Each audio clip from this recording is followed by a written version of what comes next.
CEO itu sengaja mengendarai sepeda roda 3 untuk menjemput istrinya. Tujuannya adalah untuk menguji karakter sang wanita. Sebelum gadis itu sempat bereaksi, sang CEO langsung menggendongnya masuk ke dalam kendaraan. Dan semua ini dimulai 2 hari sebelumnya. Saat itu, dia sedang mengobrol dengan asistennya ketika seorang wanita licik tiba-tiba datang untuk merayunya. Wanita licik itu bahkan diam-diam memasukkan obat ke dalam minumannya. Kebetulan, gadis itu menyaksikan semuanya. Karena berhati baik, dia memutuskan untuk memperingatkan sang CEO. Ketika dia melihat wanita licik itu memapah sang CEO ke lantai atas, gadis itu bergegas menyusul mereka. Tetapi dia masih terlambat 1 langkah. Jadi, dia tidak punya pilihan selain mengetuk pintu satu persatu untuk mencarinya.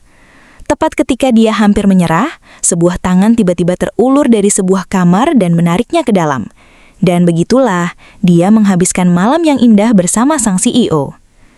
Namun gadis itu tidak tahu bahwa semua itu telah direncanakan oleh sang CEO sejak awal. Ternyata mereka adalah teman sekelas saat di SMA. Gadis itu sudah mencintainya secara diam-diam selama bertahun-tahun.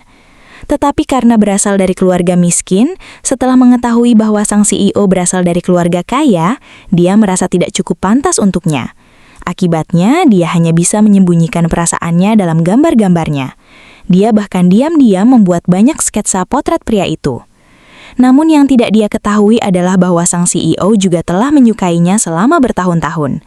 Bertahun-tahun setelah kelulusan, mereka tidak sengaja bertemu kembali.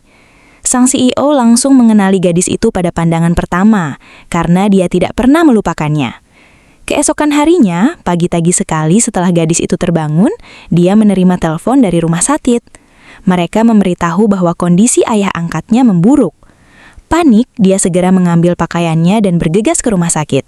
Begitu masuk, dia menyerahkan seluruh tabungannya kepada ibu angkatnya. Namun uang itu masih sangat jauh dari kata cukup. Biaya operasi ayah angkatnya mencapai $800.000. Bahkan setelah meminjam uang dari semua orang di sekitarnya, dia tetap tidak bisa mengumpulkan jumlah yang cukup. Pada saat itu, gadis tersebut merasa benar-benar putus asa. Sementara itu, setelah sang CEO bangun, asistennya merasa curiga. Dia percaya bahwa gadis itu sengaja mendekati sang CEO dengan harapan bisa mendapatkan uangnya. CEO itu langsung marah besar begitu mendengarnya.